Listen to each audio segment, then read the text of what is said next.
this is a Zoom CE opportunity. What that means is we need to make sure that the cameras are on, that we can see you. If you can also leave yourself muted, unless you have a pressing question that you'd like to ask. Otherwise, feel free to wait till the end of the presentation, and we'll go ahead and we'll take care of the questions and such at the end of the presentation. Also, no driving. Please don't be driving while you're attending today's event, and we'll make sure that you get those 2 CEs. We may take a short break about an hour in, and recording is in progress. Today we have a tremendous individual here with us to bring this information to us.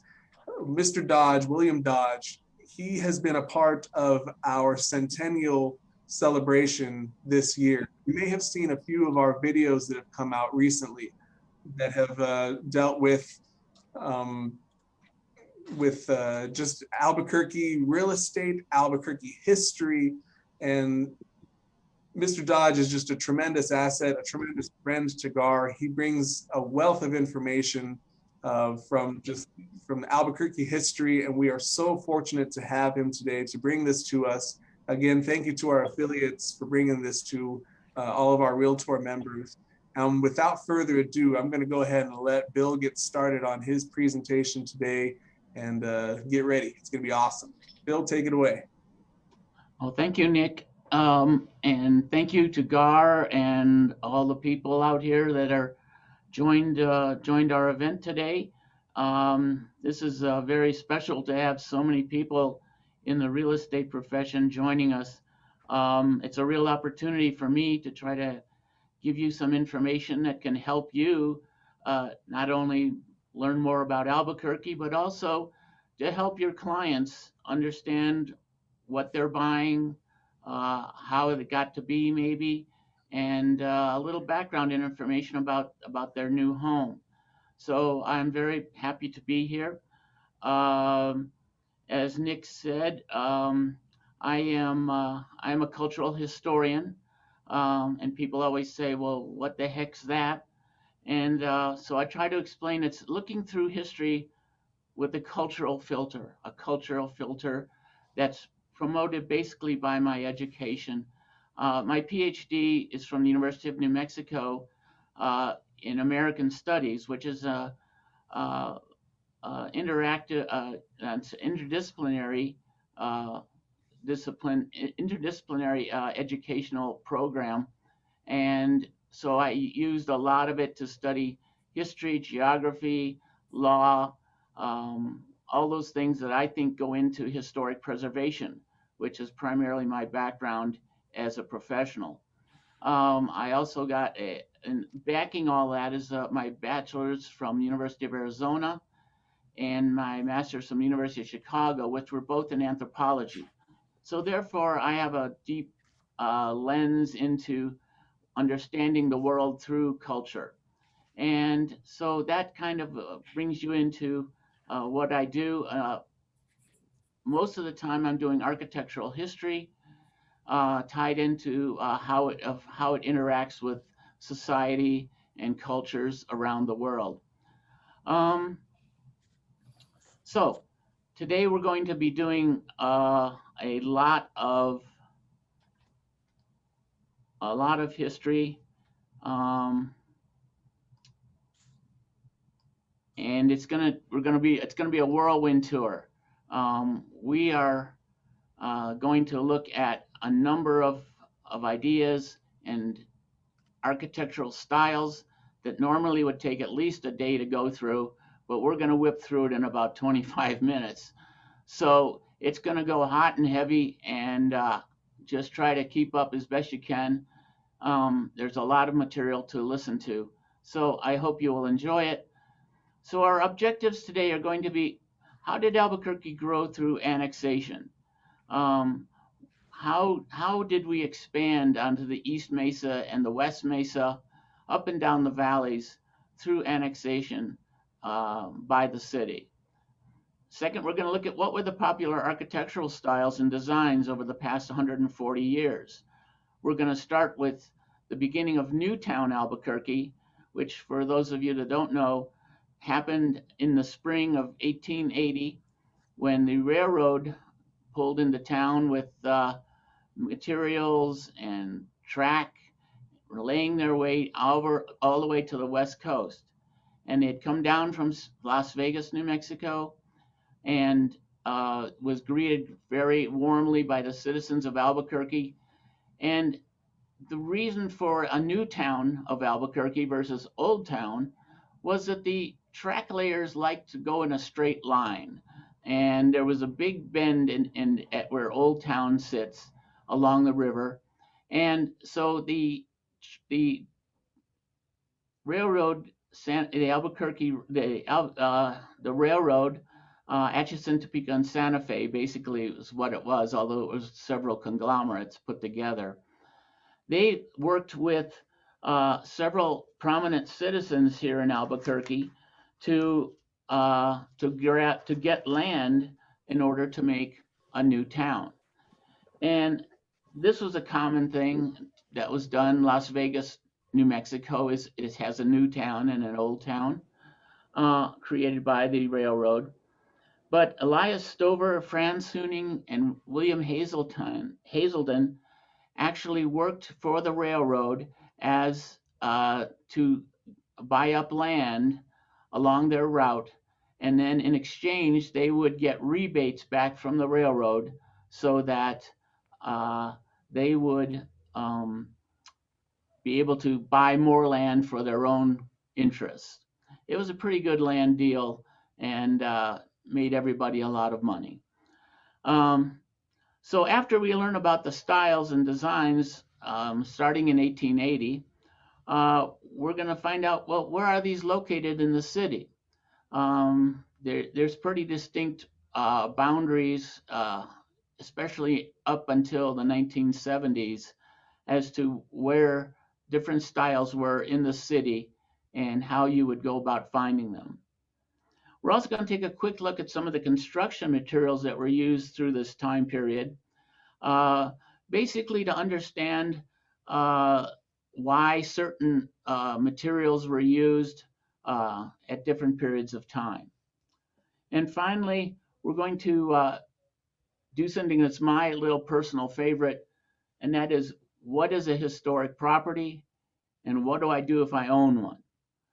There's a lot of misconceptions in the world and in this town about what you can and cannot do with a historic property. And we'll define historic property and find out what restrictions you might have once you own it. So this is a map that was created by the city of Albuquerque's Aegis mapping department. They have a wonderful department in the city that has mapped almost everything that you can see, and different statistical populations, different landforms, the whole thing. It's really a wonderful thing that we have in the city of benefit. So this is very hard to see by most people. The colorations are a little bit iffy. The dates are hard to read. So I've kind of gone through and we're going to simplify it as we go through it. Center of the screen. So we see the original town site right here. This was the site bought up by Stover and Hazelden and Huning. And it goes from about 6th Street to the railroad tracks, from about New York Avenue, what was New York Avenue is now Lomas, down to coal or lead. And this was the area of Newtown, Albuquerque. Just for reference, you can see this green dot, that represents Old Town, Albuquerque. And it really, that wasn't annexed to the city until 1957. So the two towns coexisted for many years with the designations of Old Town and Newtown, Albuquerque. But in 1926, we had a giant expansion, the first giant expansion of the city out to the east. As you are familiar, the University of Arizona, University of New Mexico was started in 1889, and a few housing developments, of course, sprung up around it, now called University Heights Development. But by and large, it was very difficult to get up onto the East Mesa. The roads were rutted, the arroyos were deep, the soil was very sandy. So this annexation in 1926 was actually a very ambitious move by the city, hoping that sooner or later people would move out to that area. Well, of course, we know what happened, and even some early plats were made for the city, for this area, such as Nob Hill area and Parkland Hills, Ridgecrest. Those were all platted early and developed early in the 1920s. As soon as this was annexed, the developers got out there and started laying out their boundary lines. Others, such as Netherwood Park, were platted in 1918 and never developed until after World War II. So there was quite a bit of action out there for people who were interested in building and those who were not. They were going to wait a while. So this became a very active place. In the 1930s, of course, things were very difficult with the Great Depression, and there wasn't any annexation to speak of during that period. However, in the 1940s, you see another plot of land to the east of the 1926 annexation that took it almost all the way up to what is now Tramway and down the North Valley. They picked up land South Broadway area and also right along the area that would become Central Avenue and the bridge. And of course, on the west side, this was the first time we picked up land on the west side, and it was along Route 66 and up to the north a little ways. In the 1950s, they picked up what we might call the Mid Heights today, right directly north of Manal, all the way up to Montgomery Boulevard. It picked up more of the North Valley, but more of the old villages of Los Griegos and Los Candelarias were picked up by the city right in 4th Street area. A big chunk of land was taken into the city's coffers by expanding off of Route 66, just south of that, and then way south near the airport area, what we call the Kirtland Addition. And then Four Hills got into the picture with some of their platting of subdivisions in that area. In the 1960s, we had a lot of activity, of course, in the far Northeast Heights, north of Montgomery, where developers started to move into uncharted territory and take up land for more expansion of subdivisions. Along the mountains on the far east side, was a strip of land that was annexed for more development east of Tramway. Again, Four Hills, some more area in Four Hills, and just different plots of land that were picked up around the airport and south of Central. And this big area here, which was the Horizon development period of the land grants that were out there, and they were put together and annexed in hopes of building some developers. Sam Hoffman, in particular, was interested in making a whole new city down this way, And unfortunately, he died in the late 50s. His activity was picked up by Ed Snow of Snow Heights fame, and he also tried to make subdivision work that didn't quite make it. So it wasn't until recently that we've heard in the news of this being a big planned development again starting to form. And of course, outside of the city of Albuquerque, Rio Rancho started in 1961, and Paradise Hills was started at about the same time.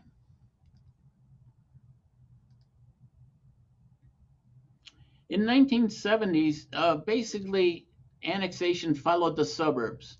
The west side here, Taylor Ranch and that area became a big area of new housing, and that was annexed quickly. Same thing in this area just south of I-40, which was just being finished now and ready to go. Up in the far northeast heights, there's a little plat of land way north, just south of Tramway, and also another big chunk of land in the far heights, northeast heights, north of Montgomery. In the 80s, 90s, and 2000s, we basically had infill, big chunks of land on the west side now were annexed by the city. Also further north on the east side and along different subdivisions that were being platted along the far eastern part of the city. These are just subdivision developments that were annexed. And of course, Mesa del Sol in the 1990s, way south.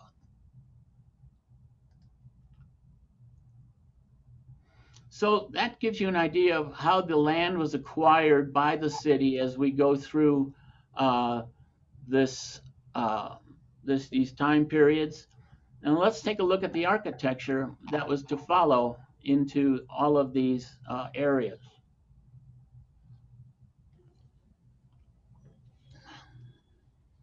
Like I said, this usually takes about a day or two to go through, so we're not gonna hit every single possible style or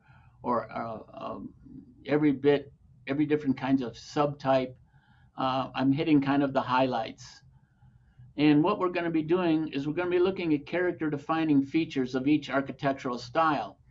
Architectural historians have basically have looked at houses through these character defining features that if you took them away, the style of the house would be gone. So these are important features that architectural historians use to identify and define house styles. And there's a lot of variations within styles. There's a lot of subtypes, different roof lines, different window types that can be substituted and still hold on to the same style. So there's a lot of variations. We'll look at some of them, but not all of them. There's way too many. There's also the Albuquerque hybridization that I call. Albuquerqueans always wanted to do something a little bit different. So when you get done with your classic style book, they'll throw something else in that they kind of like, and it makes it look a little bit different than the classic style itself. There's also the Home Depot effect, which I call that because so much can be changed now over a weekend worth of work by the homeowner. You can change out windows, you can change roof lines, you can enclose a garage. There's so many things that you can do it yourself these days or hire someone that can do it very quickly. And that really affects the significance of the house and if it keeps its integrity in effect. And what we talk about architectural integrity, we're talking about these character defining features. So the Home Depot effect is something that's come along in the past 20, 25 years that really sometimes throws a little bit of a monkey wrench into our defining a style. My reference for all of the styles that we'll be looking at today is the Field Guide to American Houses by Virginia Savage McAllister. This is a classic book that is a guide to all architectural historians. It covers the entire United States. And so you have to use it with care because, of course, we, as I just said, we've hybridized so many styles in different ways that you have to kind of understand what's happening in the society itself before you get a complete understanding of the styles. So we're going to start way back in the 1880s with Romantic styles, and the first one is Italianate. And this type of house in Albuquerque is pretty rare. There's not very many of them, but they are characterized by tall windows with pediments above, usually 2 stories tall. It has a cornice with bracketing underneath, and you notice how the roof line kind of bends out towards the outside area, just a little bit of a bend with a little bit of an eave overhang. The front doors are usually centered. It's a very symmetrical building. Some detailed brickwork along the edges of the front of the house. It was a very classic house formed for wealthy people who had some money. And it's, like I said, it's not very common in Albuquerque. In fact, you find more commercial buildings with Italianate architecture downtown than you do houses. As we move just a little bit further in time, we have what's generally lumped together as the Victorian style, and there are different styles within the Victorian period. The pictures on the left is Second Empire, noted by this mansard roof style that's very common to the Second Empire. That's what identifies the building as Second Empire. But it also has rounded porch posts, full width porches. It's fairly symmetrical laid out. In other words, the front door is centered and flanked by windows. The upstairs is symmetrical with windows and bedrooms equally divided out. To the right on the screen, and by the way, these are all homes that are in Albuquerque. These aren't imported from anywhere else. And they're very, very influenced by styles back east, basically, because the railroad could come in with precast materials that allow you to put up exactly the same type of house you might find in Boston or Virginia or somewhere else. But this style of Queen Anne is, again, has different roof angles. Where you see this is rather symmetrical. These different roof angles poke out at different sides. You have kind of a bay window-ish kind of form on the house itself. A enclosed porch in this case with screening. Sometimes they were open, but they're always full-length porches or even wraparound porches. You often get little eyebrows over the windows in terms of brickwork, and a front entranceway that's marked by this gable end.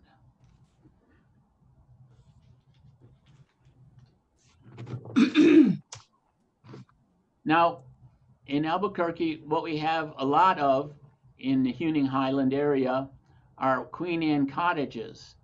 And these are small versions of the Queen Anne style, which can get quite elaborate. But what they have there, you have different, you have shingle siding, you have bracketing that's detailed in woodwork, you have it's usually a square or circular tower structure in the house, again a wraparound porch, different angles to the roof line, and if you can see here, a eyebrow arch with the brickwork again, all very standard for Queen Anne houses.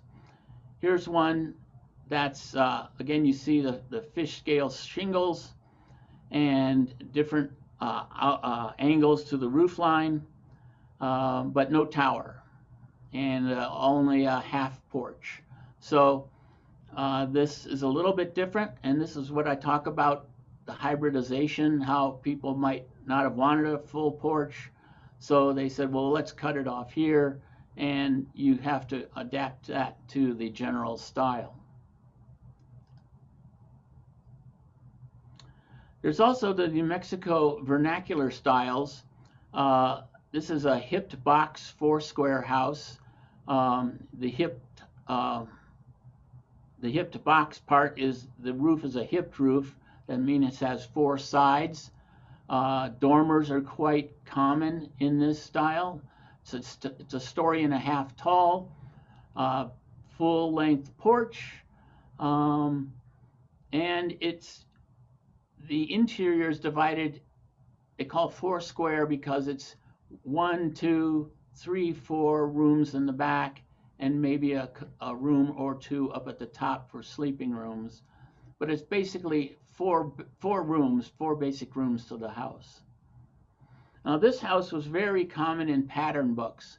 People would pick out houses out of pattern books and have them shipped to Albuquerque, and you could put it up yourself. In point of fact, most of the houses built before the 1920s were built by the homeowner. We didn't have developers yet building subdivisions as we think of them today. Most of them were just selling lots, and developers would buy land, sell the lots to the homeowners, and say, good luck, have a nice day, and left. So the homeowner was responsible for building the house, and thus these very common pattern book houses come to be. A house as this gable end folk historian or folk Victorian is a house style that really is Spanish influenced. Gable end meaning there's the house faces sideways, if you will, with gable ends at either side. You also can have a gabled roof with a L shape with a wing coming out this way, and you'd have another gable here. This is a very common, like I said, Hispanic style. They would be easily added onto from the back or the side. As the family grew, you could have plenty of space for the rest of the family. It does kind of barren of windows. Any windows might be towards the courtyard as this form expanded. This is a style that would probably be more common in the Old Town area, where there was a lot of different houses predating New Town. Then there's the bungalow in 1910 to 1935. This one is built of rusticated cast stone with some light timbering in the gable areas, a prominent fireplace, chimney, and 2 small windows flanking it. I'm sure many of you have seen this in different parts of town, even as far up as the College View area and in Nob Hill. They're distinguished by sturdy pillars that mark the porch posts. It's a very symmetrical design with 3/1 windows. Interior wise, usually you have these little small windows on top of a bookshelf and flanking the fireplace. It's a very common design that you see in so many houses. It's just a really interesting style feature.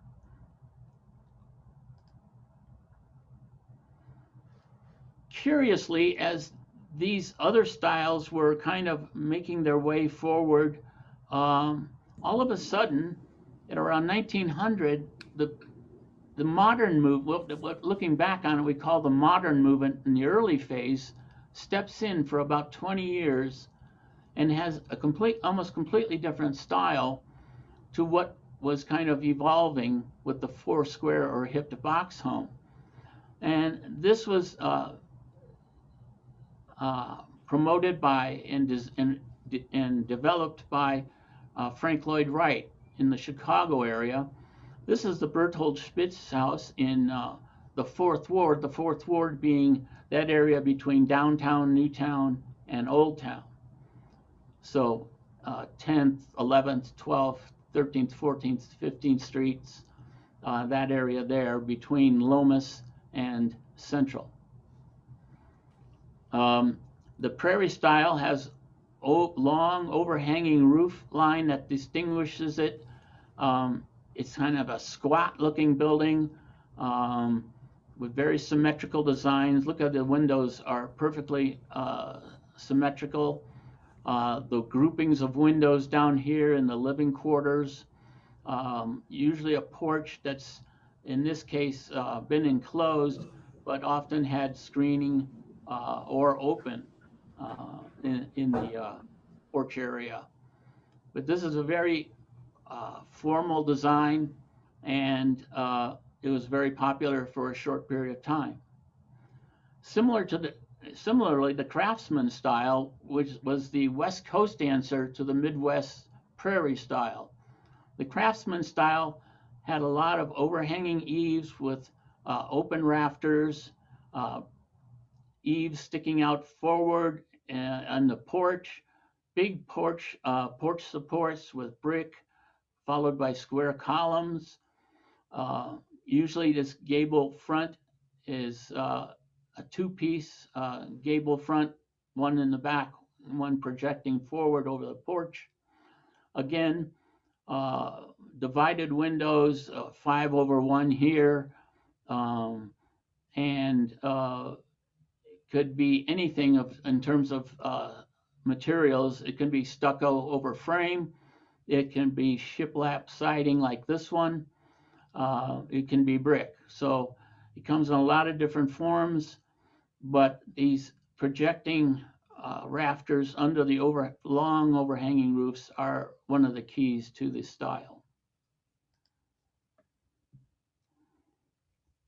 Also during this period is what's called Southwest vernacular, and you won't find this type of house in the general style books for American houses, because it is a vernacular style, meaning a common style that was used for used by a lot of people.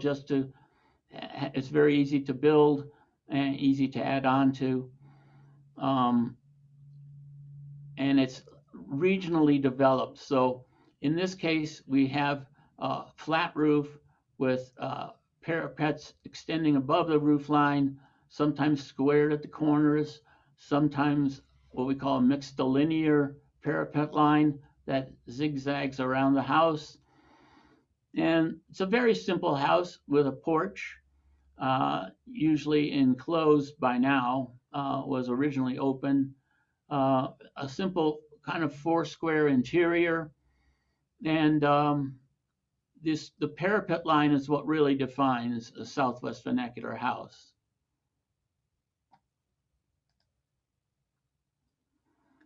And here is a little mix and match combination that could fool you in terms of saying what style it is. Again, you have a Southwest vernacular roof style with a little undulating parapet line with squared corners. But then they threw on an entranceway. These two houses are almost identical, obviously. And they threw in a front porch that has Mediterranean styling roof tile, the red roof tile of the Mediterranean style home. So this is a kind of an example of what we get out in the field, so to speak, as to what would you call it? Do you call it a Mediterranean or do you call it a Southwest vernacular? It's just something you have to work out in the field. Here you see some very nice original windows with divided light on top and single pane on the bottom. And these are double hung windows, but they're original and they're very nice.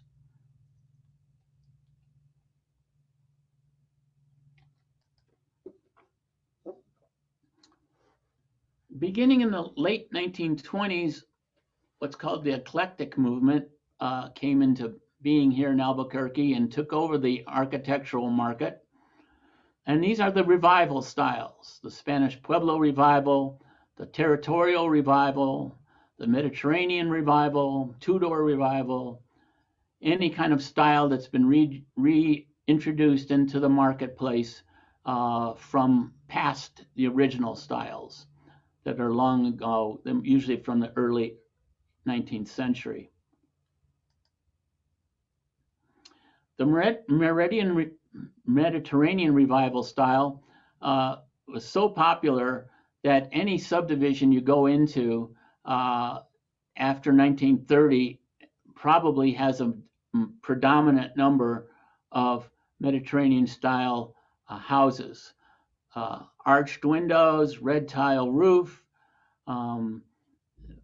porched entryway, let's see, more arches, in this case the garage, sometimes a corner fireplace, but that's rather unusual in this case. Beautiful brickwork. This is called a Palladian window, where you have two side lights and an arched center. They're just beautiful houses, and they were quite economical. You could build them large, you can build them small, and they were very, very popular. You see them all over town in Parkland Hills and Nob Hill area, and it is just very popular. Similarly, the Spanish Pueblo Revival, I'm sure most of you are familiar with. This was a style that was developed in the early 1920s by John Gaumeme up in Santa Fe, and it has taken on many different forms through its time period. The classic style had these open porch with vigas going through into the walls. Most of the time these were fake vigas, just going into the plastered walls a short distance and then cut off. It's a low-lying style with rounded edges to the walls, and it looks very organic. It looks like it's coming up from the ground. This is a Randy Lovelace house in Parkland Hills from about 1927. Across the street and across from Ridgecrest Park is another Spanish Pueblo Revival style, where you see the wooden lintels over the windows. This is very characteristic of Spanish Pueblo Revival. In this case, there are no vigas showing at the roof line. They may have been there originally. They're quite often get rotted out after about 20 or 30 years, and people just cut them off and stucco over them. So we lose vigas pretty quickly on a lot of these houses. In terms of the porch, you see the wooden porch posts, which are usually just cut timber, with the zapata holding up the supporting the horizontal roof porch line.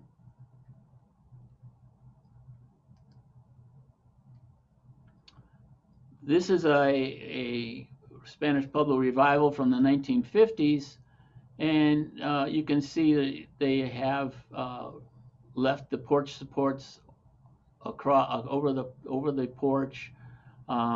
Classic 1950s steel casement windows, and just a very nice later model of the Spanish Pueblo Revival. And at the same time, you can see they come in even a more compact size with just everything kind of condensed. But again, you still have the wooden lintels, the zapatas and posts, the wood beam across the top, and kind of roundish corners and a light colored stucco. We have some very nice Tudor Revival houses. This one is English cottage style. It was the House Beautiful, built in 1928 in Parkland Hills. It was one of the first houses built there. They made a big deal on its opening. There was a grand opening special that allowed people to come and visit the house. Over 3,000 people showed up on this weekend and were shown around by the developers. It was completely furnished by local vendors, had food in the refrigerator, it had jewelry on the dressers in the bedrooms, all brought to you by the local jeweler, the local dairyman. And so this Tudor Revival style, brick chimney is very common. This thatchwork roof is really remarkable. It was a copper roof originally and shaped to look like thatching. And the homeowners of this house kept it so immaculate that when they needed to replace this, they actually did it with shingles and customized their shingles to wrap around to look like a roof. It has quoins in the corners of the building. That's this brickwork that shows up here.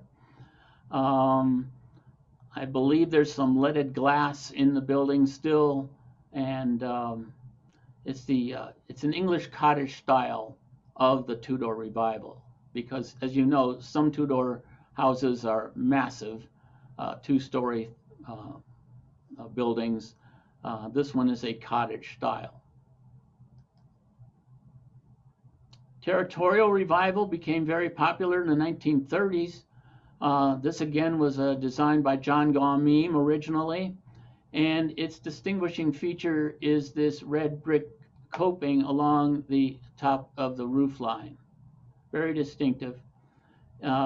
Its original style is based off a Georgian style home, and thus it has square posts, supports.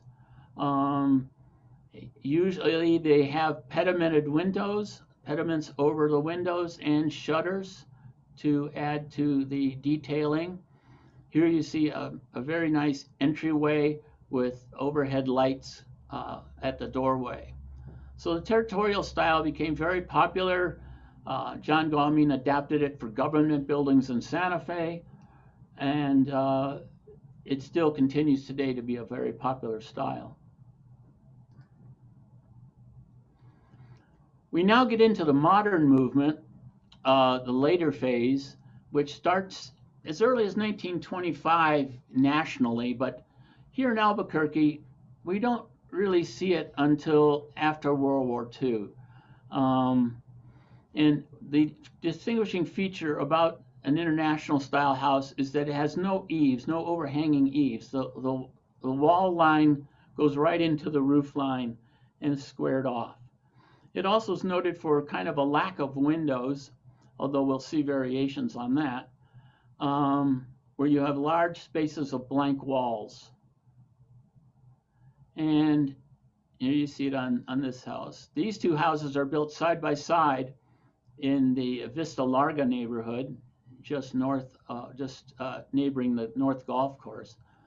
So it's interesting that the developer put two houses side by side that are identical almost. Here we see a more contemporary version of the international style. setback recessed doorways. Of course, the modern style for houses is pushing that garage way forward and making it a prominent feature of the house. To the right is a house that is, I call it international because of these kind of squared off corners, but it has a lot of other styling to it that's not necessarily international, such as these large windows, picture windows. This is in the north, in Four Hills area.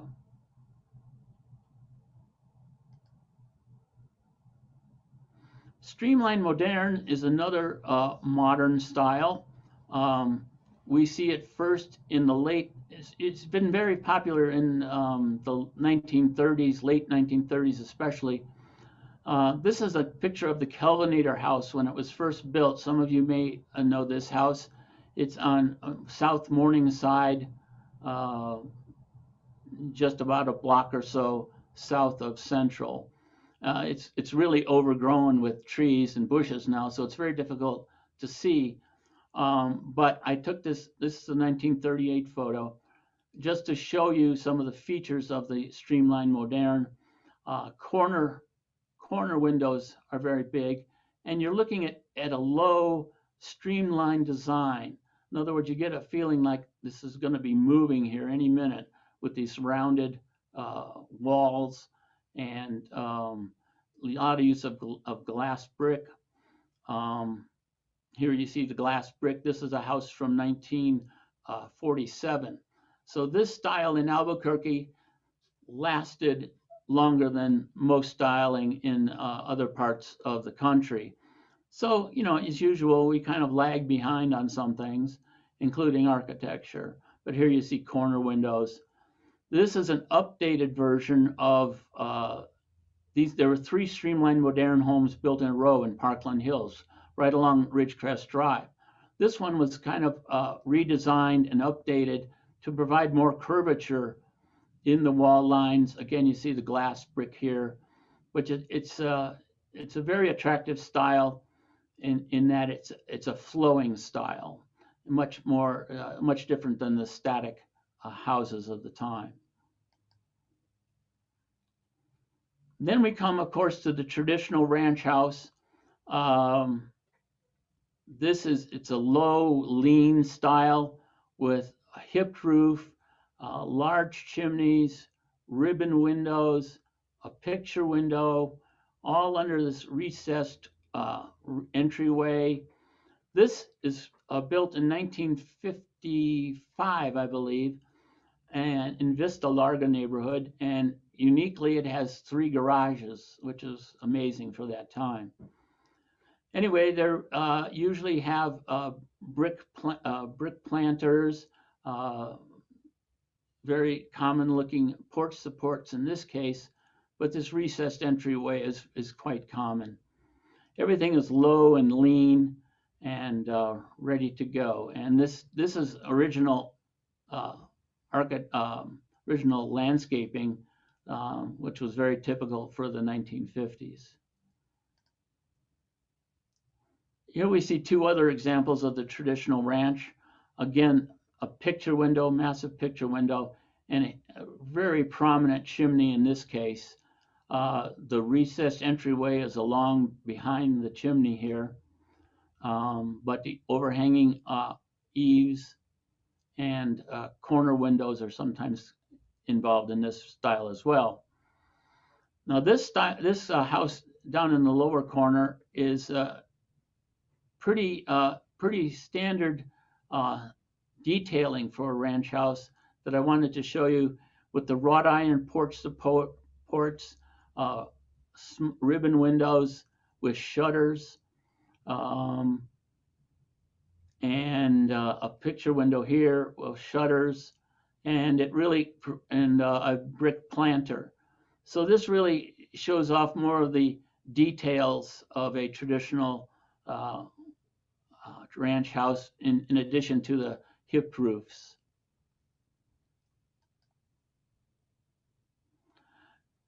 At the same time as the ranch house was getting going, the contemporary style came into favor, and this style is marked by long roof lines that sometimes reach a peak in the center of the house, or as we'll see, can be just slant roofs and covering the entire house.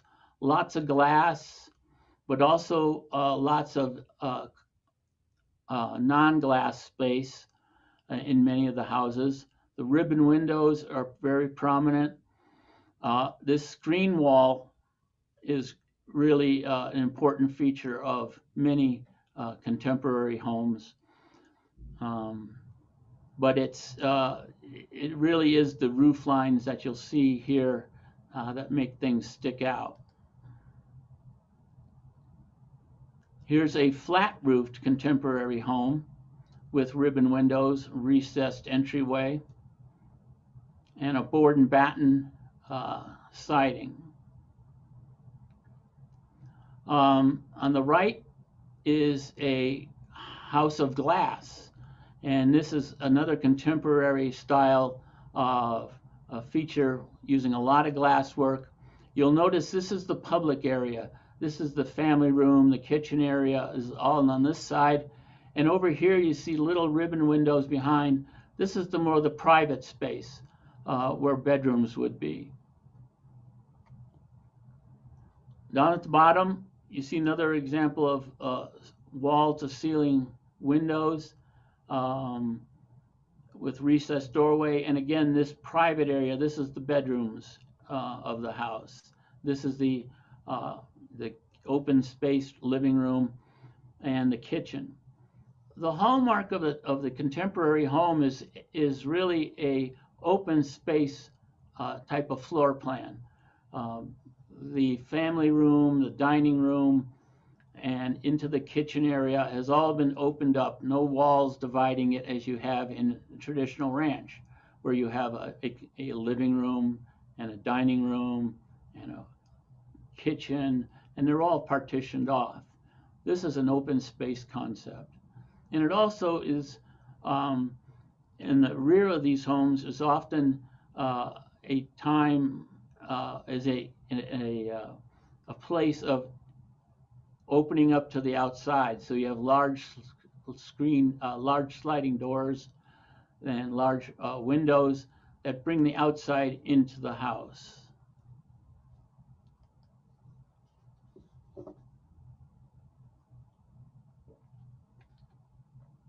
Here's some contemporary houses in the Princess Jean area. So these are in the 1950s.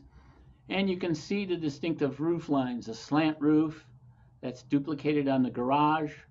Again, but you still have this recessed doorway and ribbon windows. Nearby is a butterfly roof, inverted butterfly roof. And that's a very distinguishing feature of a contemporary home, is the distinctive roof lines.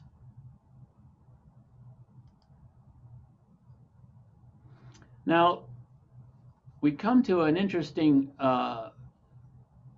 style period when ranch houses were actually, the interior space was a ranch house, but the exterior might be some other style completely. So in this case, you have a contemporary ranch, this flat-roofed, overhanging eaves, ribbon windows, yet you have wrought iron porch posts, rather large chimney, and which is typical of the ranch, but the contemporary roof line, contemporary windows here. So it's a form. A styled house is a form that can have anything, any kind of style on the outside, but the inside is a ranch home. This is what we call a Pueblo ranch. This obviously is distinctive to our state. This is the one I found in Vista Larga, and again you see very Pueblo-looking design, but it has wrought iron porch posts, picture windows, and a large chimney. So you have what almost might be called a mix and match, but it's not. It's a Pueblo style on the outside and a ranch house on the inside. And of course, we have the famous Storybook Ranch. These are found in the Princess Jean and surrounding developments, and was a special feature of the builder Dale Bellama, who I'm sure most of you have heard his name. He was one of the movers and shakers of Albuquerque building in the 1950s and 60s, along with Edward Snow and Sam Hoffman, Hoffmantown and Snow Heights. These Storybook Ranches he actually found in Downey, California, was where they were first designed. In Downey, California, by a fellow named Jean Valjean Vandruff. And he was kind of a curious developer out there who thought that these, he originally called them Cinderella homes. And he thought people would like to live in a place that was a fantasy world, and a place where you could kind of imagine yourself somewhere else. So you had these distinctive peaked roofs at the gable ends. You had this detailing of wood designs across the gable ends. In this case, almost puts in a kind of a Dutch colonial shape of an arch. Otherwise, they were ranch homes. Here's one where the garage has been infilled with a bay window and crisscrossed hatching on the window itself, which gives it kind of a storybook feel to it. These were remarkable little houses that still kind of hang on. They're kind of going away pretty fast now. People are, this wood is rotting, and so they just take it off, or other changes to the house, which really make you have to look a little bit closer than you would normally. But they're one of the unique houses in Albuquerque that people talk about all the time. So it's been kind of a well-worn feature of Albuquerque subdivisions in the Northeast Heights.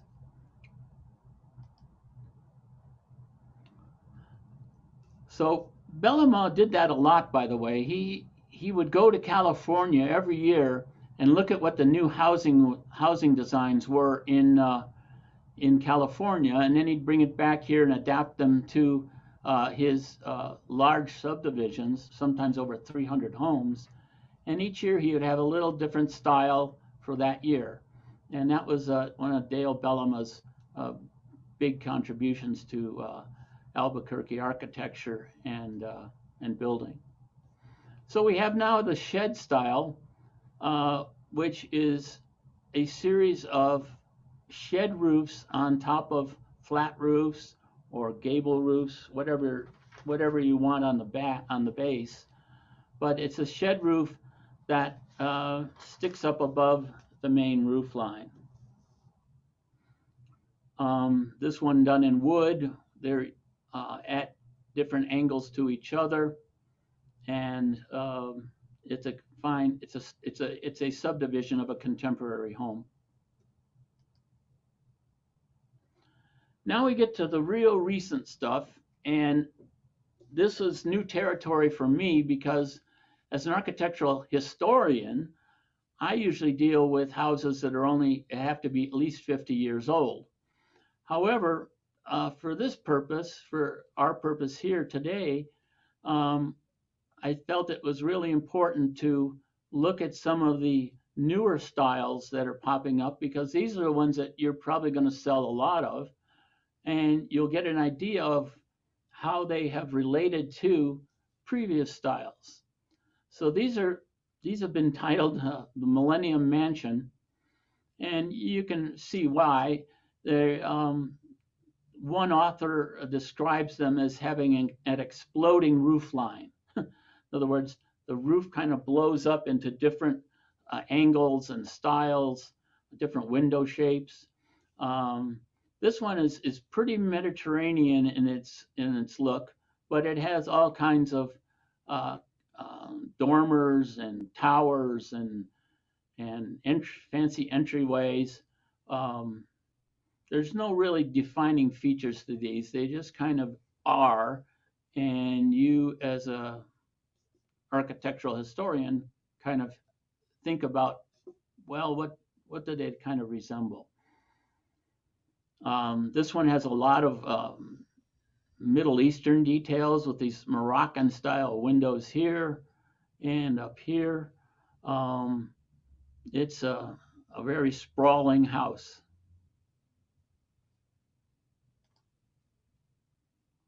So there's also what's called a new traditional house. And these are basically modern houses with all the updates, all the bells and whistles, but which have design styles which kind of fit into that are taken from earlier styles. So this Queen Anne style, if you remember the two-story Queen Anne that we had from Healing Highlands, it had this kind of roof line here at the openings with the pitched roof, peaks, and then of course a bay window, very distinctive of a Queen Anne house. So I call it a new traditional Queen Anne style. This is obviously a new traditional Spanish Pueblo Revival style. Again, some vigas stuck in. These actually may go all the way through because this is just a little tower room. But the parapet walls with staggered wall lines, all very distinctive. The tower itself is a torreon in Spanish architecture. It was a tower for lookouts to see what was coming that might be of danger to them. This one is real traditional without vigas, basically, but it has the rounded corners, the brown stucco, the porch supports are very traditional, but it's a modern house, obviously. The Mediterranean Revival house with the arched windows, the red or reddish tile towers and square towers and rounded towers, the arched entryway, very much a Mediterranean Revival ancestor, if you will. And Italianate, this one I saw because you see how these roof lines, flat roof lines flare out. And if you remember that Italianate house with the brackets underneath, these brackets have been replaced by stucco. And then, of course, a square structure on top. This has an Italianate feel to me.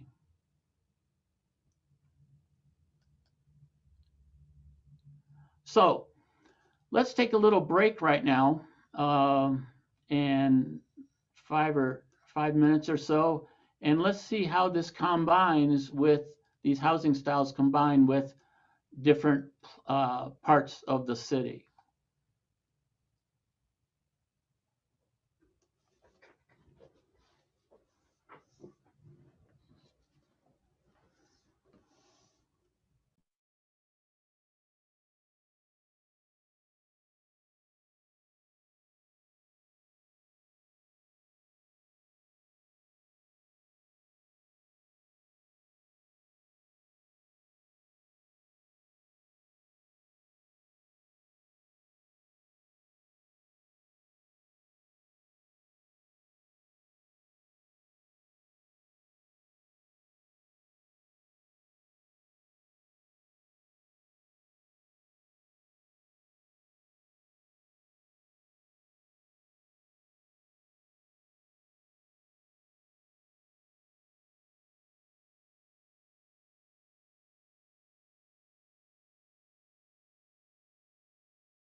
All right, everyone. Thank you so much for your patience. We are coming back to the second part of our presentation. So far, I hope that everyone is getting a wealth of information from this. I know that I'm fascinated by just the history and everything. And in the chat, I'm seeing a lot of good conversation. If you want to go ahead and hold your questions till the end, we'll have plenty of time at the end for William to go ahead and answer and address some of your questions. And we're gonna make sure that everyone remains muted for the time being until the end of the presentation. And we are going to be able to share these slides with you all. We are going to post them. So please don't have any worries about that. You will be receiving a copy of these slides, and so you don't have to commit this to memory. But in the meantime, we'll go ahead and we'll have Mr. Dodge continue his presentation. And again, go ahead and hold all those pertinent questions till the end. We'll make sure to get those addressed here at the conclusion. Well, hello again. We're back. I know that was a long section that had a lot of details to it, but that's architectural history. There's a lot of it. So anyway, it's had to move kind of fast. Now I want to do something kind of a little bit lighter here with talking about styles. Now this would be something I think that would be useful to real estate agents and everyone. Because if you have a client that comes in the door and says, I want to buy a Victorian home, well, where would you look? There's only a few places. What if I wanted to buy a traditional ranch from the modernist period? I'm really into mid-century modern architecture and styling and furniture, and I want a mid-century home to go with it. So doing that, let's take a look again here at the large picture of the city, and note that in the original town site is really, there's not much housing anymore in the original town site. Most of it has been either torn down or converted into commercial buildings, and it's a little hard to find anything. However, the first subdivision, of course, was Huning Highlands, just to the east of the railroad tracks. And there's where you'll find all of your Victorian style homes and in the 19th century homes, those from the late 1800s. As we go west a little bit, on the other side of downtown, we have the Fourth Ward. That's also called the Downtown Neighborhood Association area. And that's where you'll find your large, fancy homes that were catered to the judges and lawyers and doctors. That was their part of town. And there you'll find some grand two-story homes with a lot of different styles mixed in there. There must be at least 15 different styles in that area of town. And that would be over this area between Old Town and New Town. If people want a early 19-teens, 1920s types of homes, you're looking over towards just east of I-25 in the area just south of the university, where you have the terrace edition with a lot of Mediterranean Revival homes, as well as some other unique smaller homes, but with some very stylish features to them.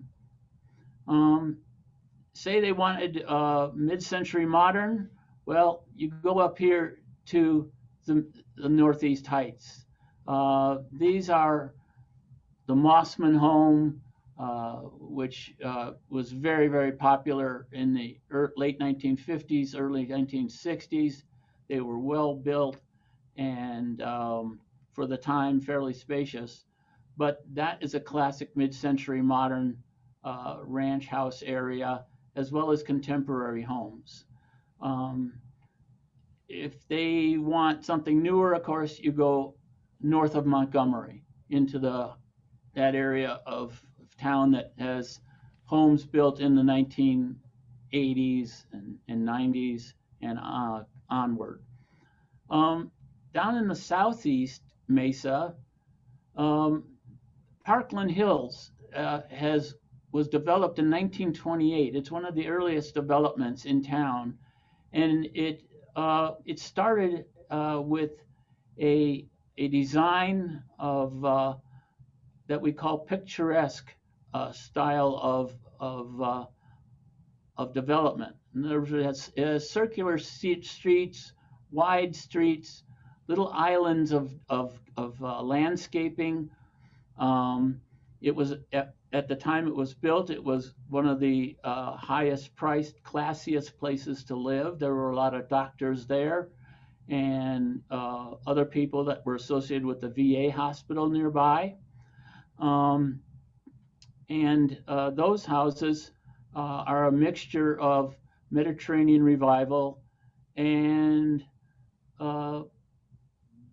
well, I would say it's mostly Mediterranean Revival, quite honestly.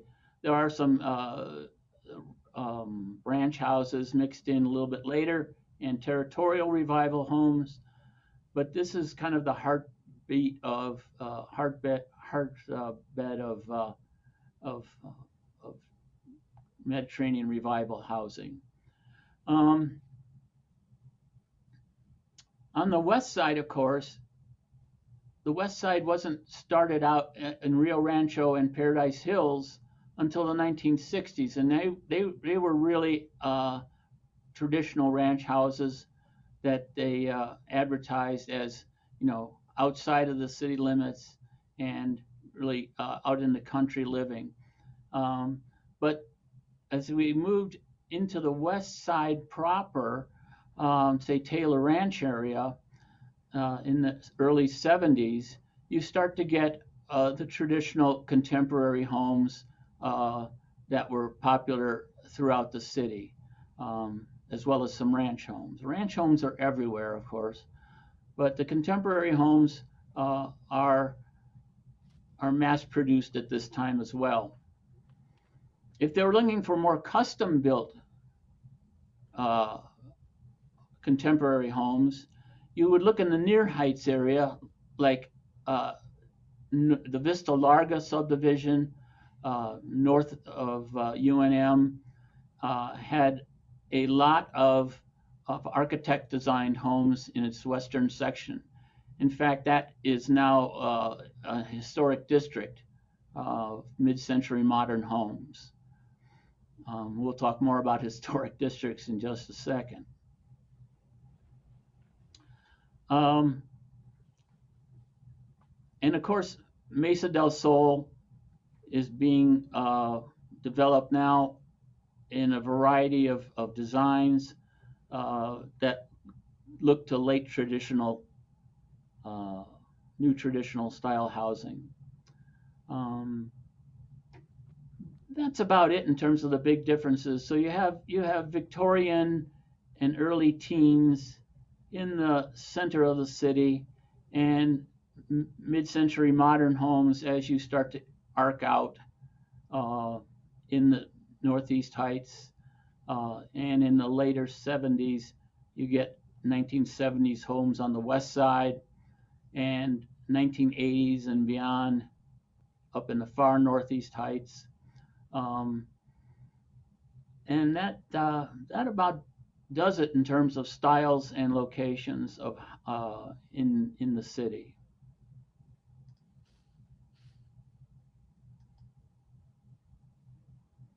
So I want to take a brief look at construction materials. A lot of you are familiar with some of these you may not be.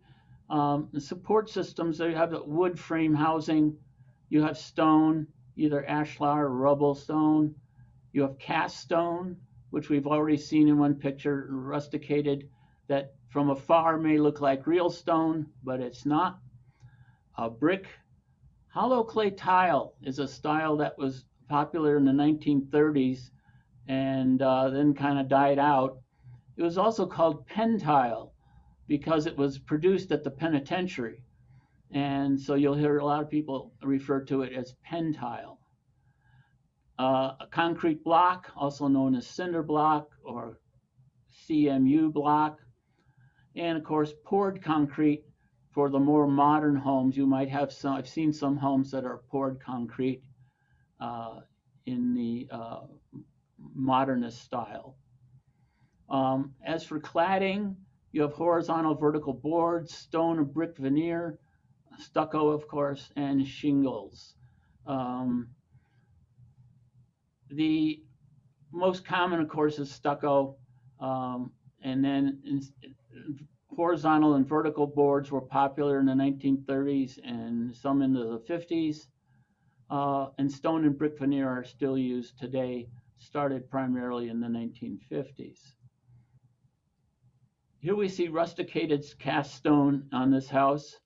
It looks like it might have been cut from a quarry, but it was made in a form and it's concrete. It has a very distinctive style. Often you see them just as kind of like the foundation stone for a house. Concrete block, we all know about. Concrete block, right after World War II, was actually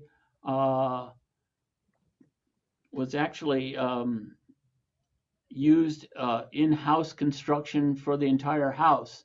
And you see that mostly in the mid-heights around the fairgrounds up near in the Bel Air area.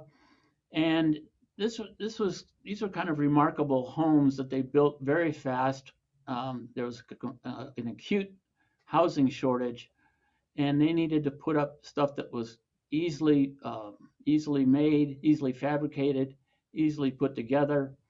In fact, they even used cardboard for sewer lines. My son owned a home near the fairgrounds, and he was having sewer problems. We finally dug it up, and it was reinforced cardboard as the service line. It was quite astounding, actually. It had lasted 50 years. So, and in hollow clay tile here you see, this is what it looks like on the inside of a garage or something that they haven't finished. They put together mortar pretty sloppily and just get these things up. It was very lightweight building material. It was fire resistant, so the insurance companies like that. And as you can see from this advertisement, it was most popular in the 1930s. They still use it today, obviously, for larger buildings, not so much for homes.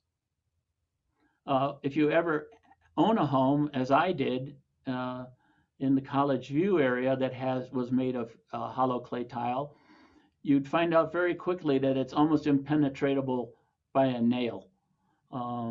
Unless you drill all the way through into it past the plaster, your nail gets to this surface and it just bends. It's just gone. So I found that out quite quickly as we're trying to hang some pictures in the new house. But eventually had to learn to drill through it if you had to go that deep.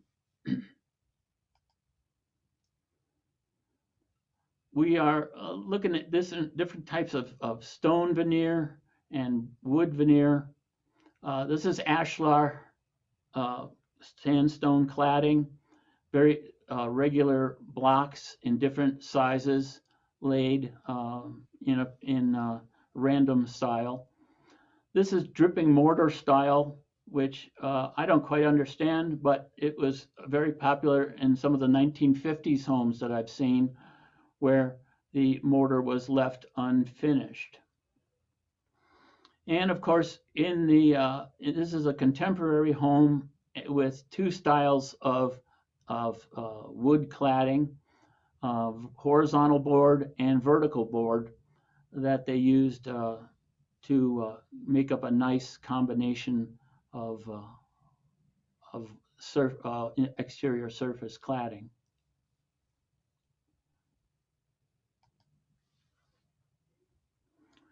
Well, now we're going to get to some of our favorite part that I liked about putting this presentation together. And that is, what is a historic house? And why is it historic? And what do I do if I own one? Do I have special responsibilities? Am I going to have to do things in certain ways? Can I not do things? So historic properties are properties that are listed on the National Register of Historic Places, or are properties listed in the State Register of Cultural Properties, or are in the City of Albuquerque Historic Protection Overlay Zones. Each of these types of listings have certain restrictions. Some don't have any restrictions, but they can be individually listed as a single home, or they can be part of a historic district. And when they're part of a historic district, they're considered either a contributing property to that district or a non-contributing property. And I'll explain that in just a second.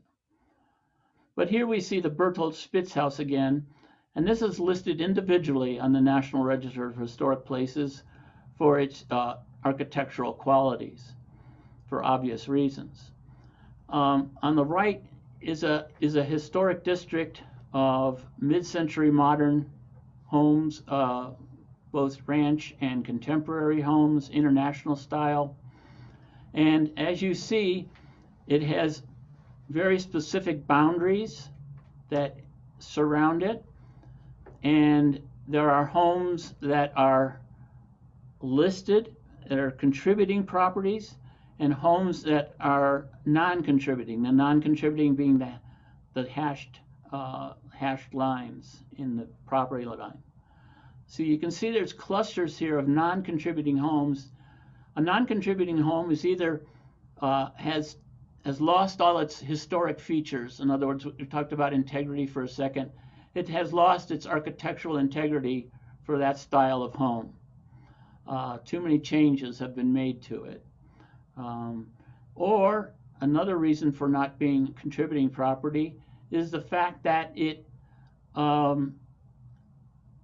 it's too new. These historic districts have a time period, a bounded time period, say 1925 to 1955. And anything built before that date or after that date would be a non-contributing property. So by and large, we identify house by house which are contributing properties and which are non-contributing properties.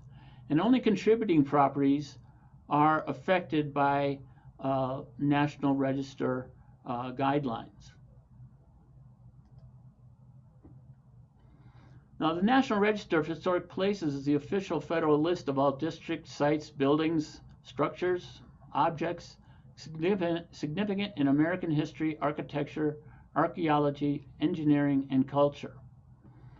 In other words, these are houses that fit the criteria of significance for either being a historical event, architectural distinction, archaeology, or a famous person lived there. And they have to have qualities that are associated with any one of those items. It is administered through the National Park Service in coordination with the State Historic Preservation Officer, the SHPO. And he's in Santa Fe. And Albuquerque properties are also coordinated through a senior planner for historic preservation in the city's planning department. So there's a couple of people to talk to if you're interested in being a historic property, interested in registering your house, being included in the federal list. And that's something that you can discuss with the senior planning officer at the city. Now, one of the benefits of being on the New Mexico State Register of Cultural Properties is that you get state tax credits for maintaining your property in a historic fashion. They use the same criteria as the National Register of Historic Places to identify important homes and features, but the state tax credits for residential housing is listed as a contributing to the historic district, a contributing property, or listed on the State Register of Cultural Properties. So sometimes each rehabilitation effort has to be pre-approved by the State Cultural Properties Review Committee, and the work must be completed within 2 years of approval, and the maximum tax credit allowed is 50% of all costs related to the rehabilitation.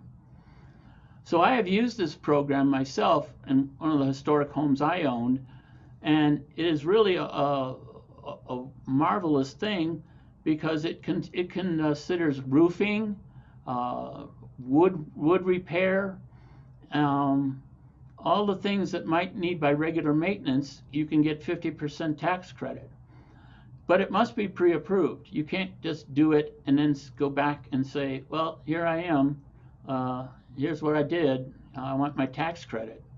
Because there are some hoops you have to jump through. You have to rehabilitate the house in the fashion that it was designed. Can't use other kind of materials, and it's it's something that has to be coordinated with the SHPO's office. So there you see the number down at the bottom of the Historic Preservation Division, and they'll give you all the details of this program that your client may be interested in. So houses, there's a lot of misconceptions about houses listed on the National Register or the State Register. And the question is, what kind of restrictions are there on my house if it's been deemed a historic property? Well, the answer is absolutely nothing.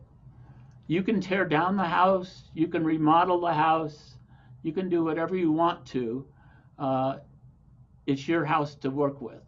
Being on the National Register or the State Register really speaks to those housing credits, state tax credits that you can get, as well as kind of a pride in the property itself and maintaining it as a historic property. Some people are really interested in that. Some people just don't care at all.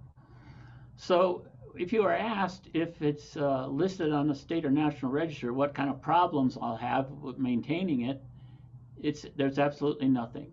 You can do anything. And the advantages, of course, as I said, are to take tax credits for repair and maintenance of the home.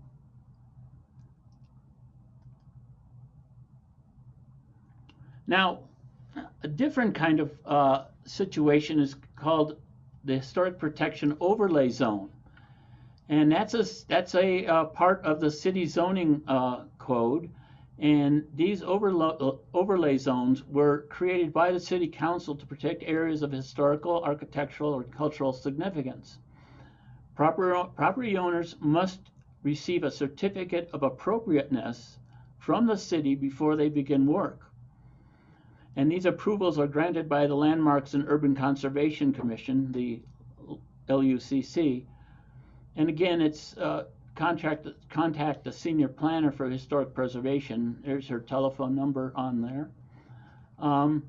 But I served on the Landmarks Commission for 9 years, and a lot of times people would come up to our meeting and say, I didn't know it was in a historic overlay zone. I didn't know it was a historic building. And they are quite surprised that they have to come and meet with the commission when they want to try and do something. So there are 5 historic overlay zones in the city. Old Town, 8th and Forester, which is north of Lomas between 4th and 15th Streets up to Mountain Road. It's only about 2 blocks long, and its housing is associated with the sawmill district that used to operate up here. These were the working class homes for the sawmill employees. And they're very modest homes, working class homes, yet there's been a nice set of houses that have been preserved in that area by the protection overlay zone. The Fourth Ward, we've talked about some of the grand homes that can be found in the Fourth Ward, and those are homes that are quite large for the most part and are very well maintained. This has a strong historic preservation ethic in this neighborhood. The Huning Highland overlay zone is split into two parts with EDO, East Central Development Organization, has a strip of land running down Central that has divided the two parts of Huning Highland. Huning Highland, of course, is the Victorian homes era. And again, they have a very strong preservation ethic there that helps people maintain their home in a special way. Edo is a commercial strip primarily at this point in time, although there are future plans for mixed use development. And finally, the newest development added was the Silver Hill neighborhood, just east of Presbyterian Hospital. This again is a couple of blocks wide and several blocks long. And this is the 1930s revival homes area. This was a very important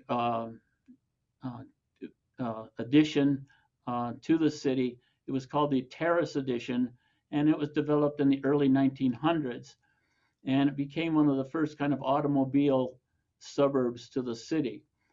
People actually got involved with their automobile. They had to drive downtown to do all their shopping and stuff. So this was a automobile suburb. And this has a lot of 1930s Mediterranean revival homes.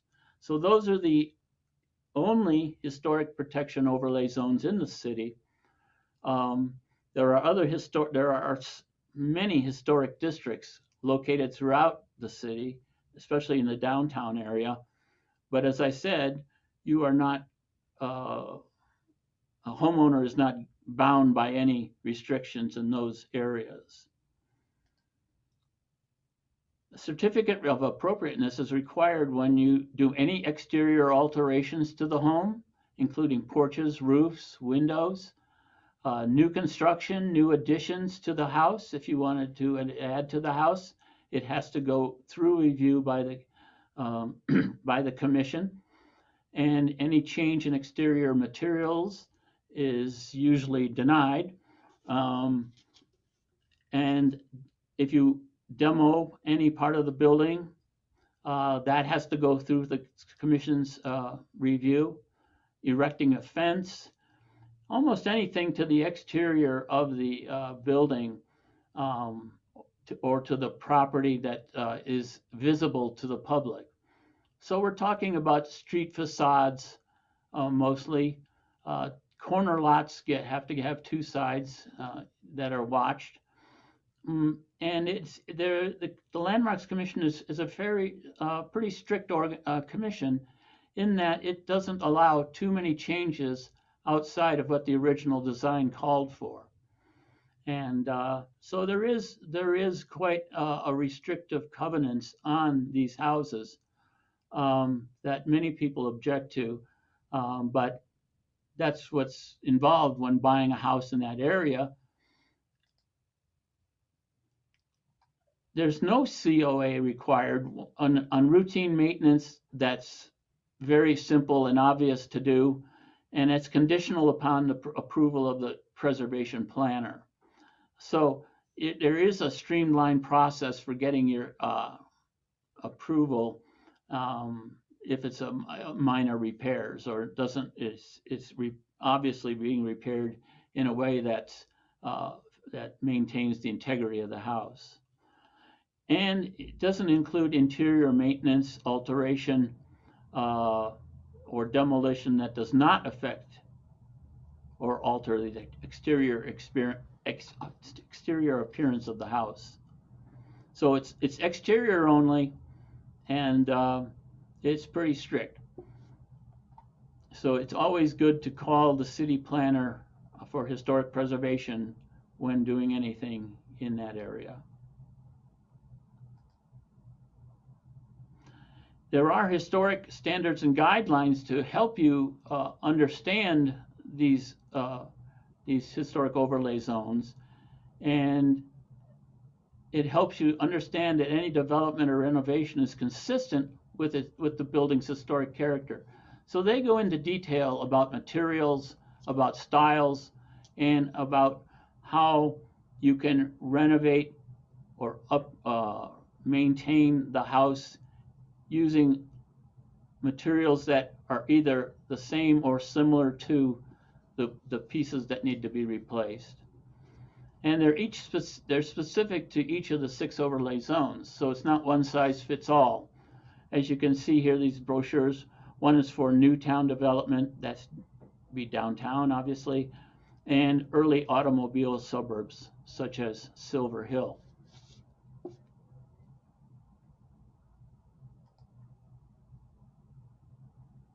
So in wrapping things up, I want you to think about what style this is, but don't ask me because this is a strange one. So that's the end of my presentation, formal presentation. I'm happy to take any questions you might have about the presentation or about anything else that we talked about that you may have questions about. My good friend Barbara Maddox is waving at me. I have a question. Yes, of course. How are you, Bill? It's good to see you. Great presentation. But my question is, you said if it is in a historic district, you can still tear it down. There are no restrictions. I don't know if I missed part of the conversation or the rules have changed since we were commissioners together, or so help me with that one. It's a common confusion point between a historic district and an overlay zone. So an overlay zone, you have to come to the commission to discuss your changes. A historic district is just part of a state and national register listing. That's all it is. And you can get a nice plaque, but you still are the property owner and can do whatever you want with it. Hopefully you maintain it as a historic property. Thank you, Barbara. Yeah, when were the homes near the old country club built? There's such a variety of styles there. Yes, thank you for that question. That's the country club area is a very unique part of town. It was started really in the 1930s, around when the country club was starting to be developed, and it has really evolved through time to accommodate a lot of different styles.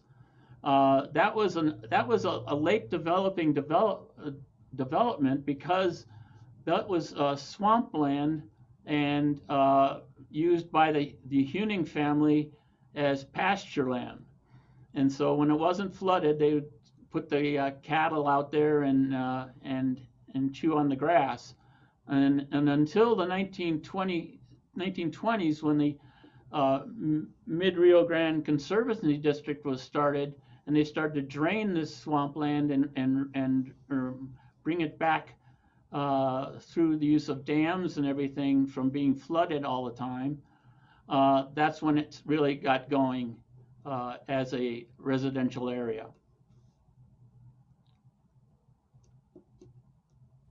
Thank you. Did that help you? I have a question. Yep. Are there any fines for people that go ahead and restore that possibly didn't know they were in an overlay or area? Would they get fined for something like that? Well, it's not so much a fine as they have to take it all down and redo it. Oh, so they would be asked to. Yeah, redo the it. would be red tagged. Oh, in okay. Construction talk. That's important to know. Thanks.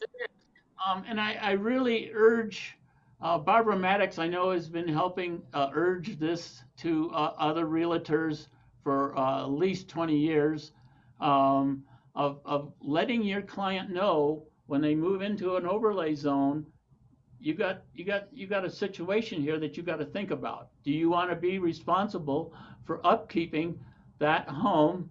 And it's important, I think, for realtors to understand that so they can appraise their clients appropriately. Because as I said, we had many people come into the commission and just, threw up their hands, didn't know what to do, and that took care of that. So it's very important to know these zones and to alert your clients. Thank you. Thank you.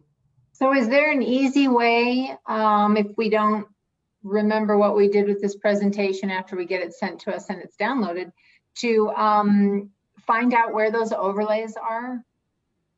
Yes, they'll be a part of the presentation when you get it.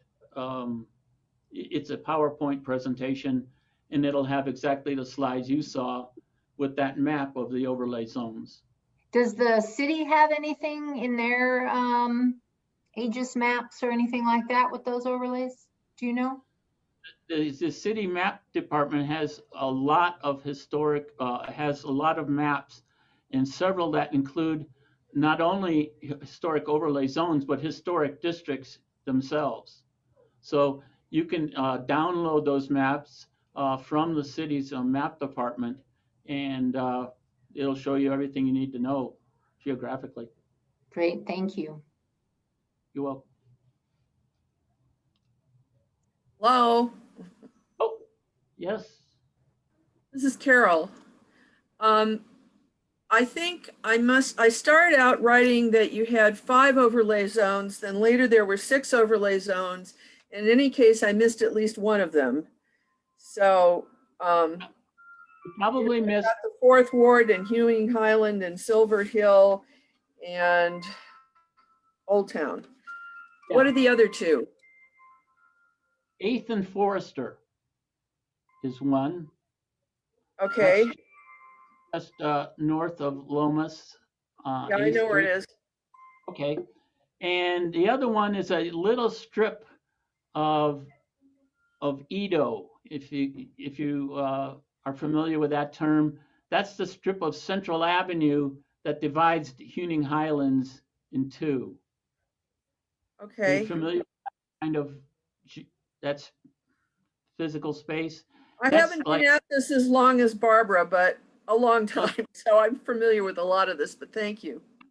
Just created 20 years ago, or less, 15 years ago, when there was a discussion about how Central Avenue was different than Hewing Highlands in that area. And so the commission made sure there was a division point between the 2 parts of Hewing Highland, and the Edo East Development Corporation was looking for direction on how to deal with historic properties along Central, which were not Victorian homes. And of course, Central Avenue along there changed so much through motels and the high school, and then new buildings that have come in and drive-ins. It's not similar to Hewing Highlands. Here we are.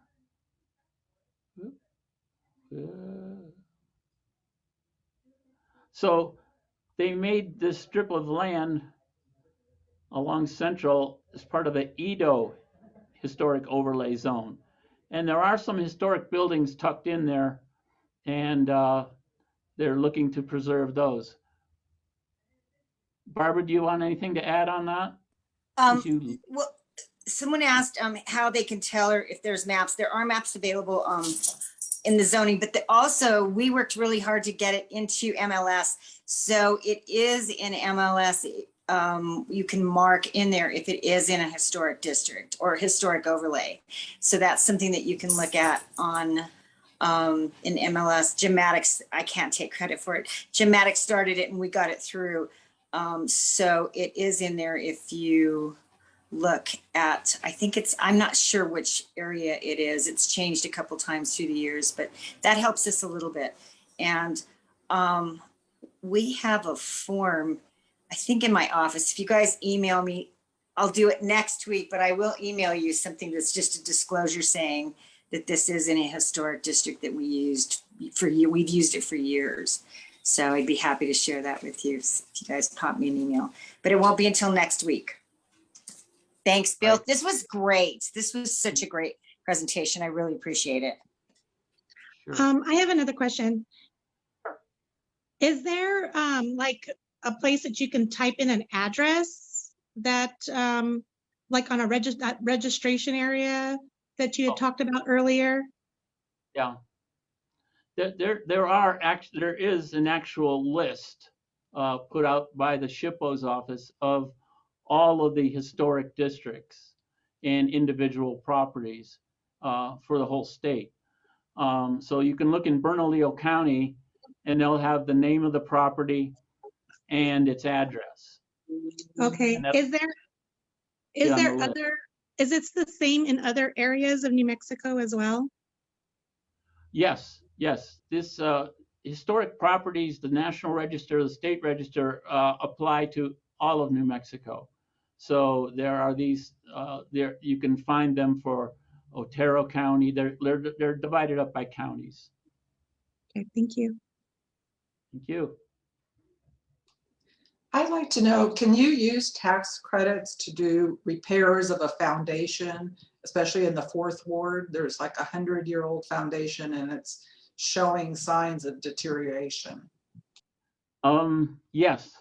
The short answer, I believe, is yes. The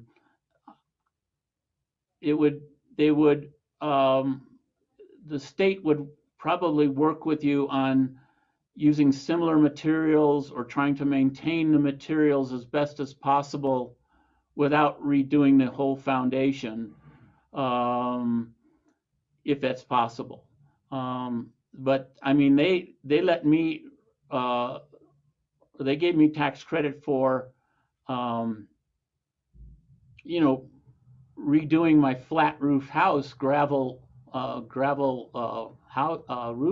roofing, and that's more of a I'm not sure, that was just a modern addition to the house, but they certainly allowed such a activity even though it wasn't using historic materials, for example.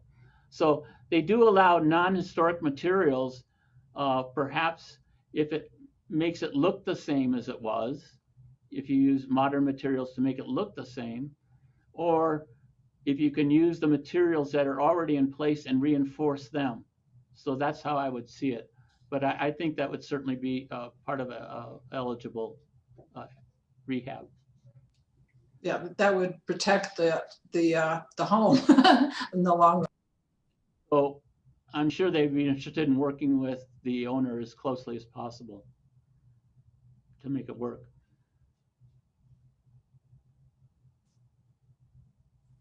Go ahead, Victoria. Okay. My question is, will those tax credits apply to windows that aren't visible from the street? Or is it only about what can be seen? No, those would be eligible. Those apply to anywhere on the house. Okay, thanks. Yeah, so because windows are very, very important. The SHPO's office loves historic windows and try to maintain them as best possible. They have some good recommendations of people who can actually, get you windows that look like what you had. They do have a list of vendors that work with historic windows, either either rehabilitating them or getting new ones that fit the materials and look criteria. Great, thank you. That office could help you with that. Adam, thank you for being patient. Go ahead and ask your question, sir. Oh, you're Adam, you're muted right now.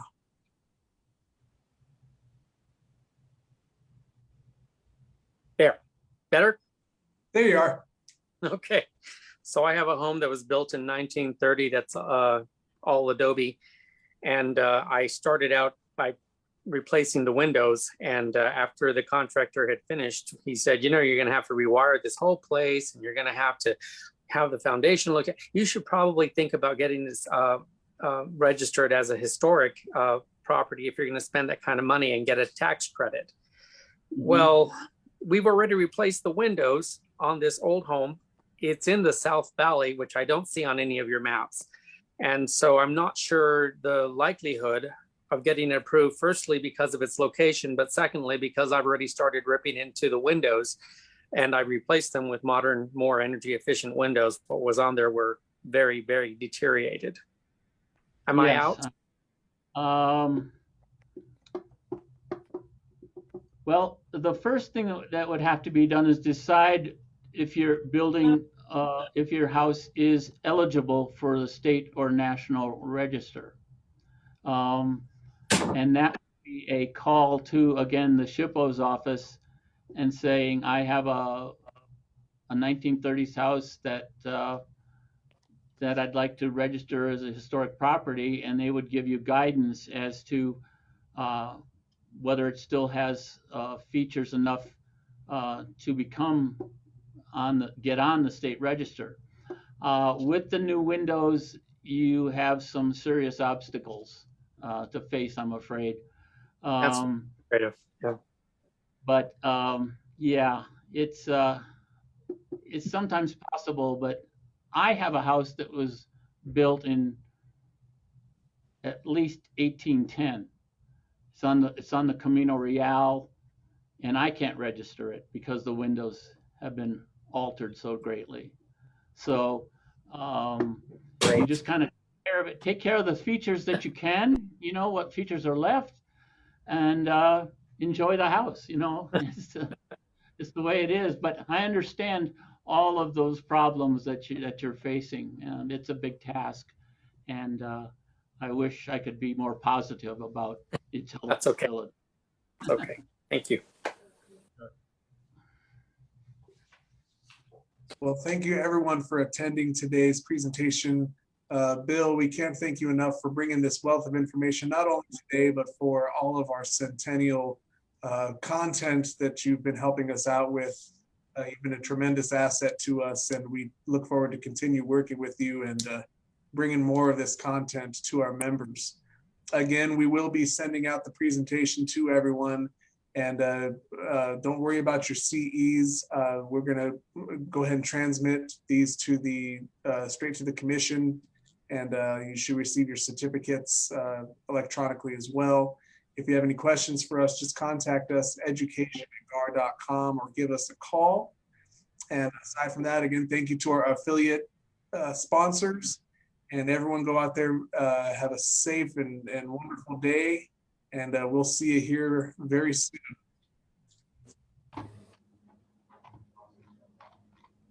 Thanks again, Bill. See ya.